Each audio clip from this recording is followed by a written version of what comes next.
මහජන සේවාවන් වඩාත් කාර්යක්ෂම සැලසීම අරමුණු කර ගනිමින් පිහිටුවන ලද දිස්ත්‍රික් ලේකම් කාර්යාලවල සහ ප්‍රාදේශික ලේකම් කාර්යාලවල රාජකාරී කටයුතු සිදු කිරීමට ප්‍රමාණවත් ඉඩ පහසුකම් නොමැතිවීම හේතුවෙන් එම කාර්යාල සඳහා නව ගොඩනැගිලි කිහිපයක් ඉදිකිරීම පසුගිය වසර කිහිපය තුළ ආරම්භ කළා තියෙනවා. ඒ අතරින් අදාළ දිස්ත්‍රික් ලේකම්වරුන්ගේ වැශේෂ යටතේ ලබා දෙන වාර්ෂික ප්‍රතිපාදන මත අර්ධ වශයෙන් ඉදු කරන ලැබ ඇති ව්‍යාපෘති 5ක් සහ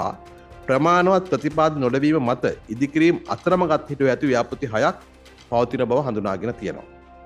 පසුගිය කාලය තුල ඉදිකිරීම ශේෂ්ත්‍රයට පොදුවේ බලපෑ හේතුන් මෙන්ම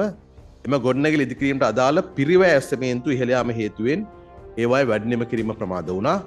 යනුව රාජ්‍ය පරිපාලන පළාත් සභා සහ පළාත් පාලන අමාත්‍යතුමා ඉදිරිපත් කළ යෝජනාව සැලකිලිටගෙන වාර්ෂික අයවැය ඇස්තමේන්තු වල ප්‍රතිපාදන භාවිතා කරමින් ඉදිකිරීම කටයුතු ක්‍රියාත්මක කර ඇති ව්‍යාපෘතිවල මුළු පිරිවැය ඇස්තමේන්තු සංශෝධනය කරමින් ඒවා ඉදිකිරීම කටයුතු කඩිනමින් නිම කිරීමටත් ඉදිකිරීම කටයුතු දැනට අත්හිටුව ඇති ව්‍යාපෘති රාජ්‍ය ආයෝජන සැලැස්මට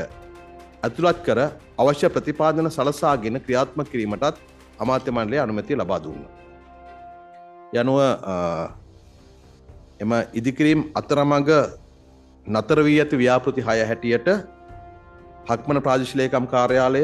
දික්කල් ප්‍රාදේශීය ලේකම් කාර්යාලය, මාලිම්බට ප්‍රාදේශීය ලේකම් කාර්යාලය, ඔඩ්ඩු සුදාන් ප්‍රාදේශීය ලේකම් කාර්යාලය,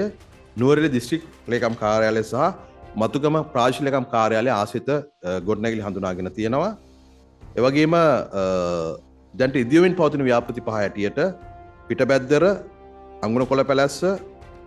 බුලත් කොහොපිටිය සහ දර්ණියකල කියන ප්‍රාදේශීය ලේකම් කාර්යාලවලත් අම්පාර දිස්ත්‍රික් ලේකම් කාර්යාලයේ ඉදිකිරීම හඳුනාගෙන තිබෙනවා.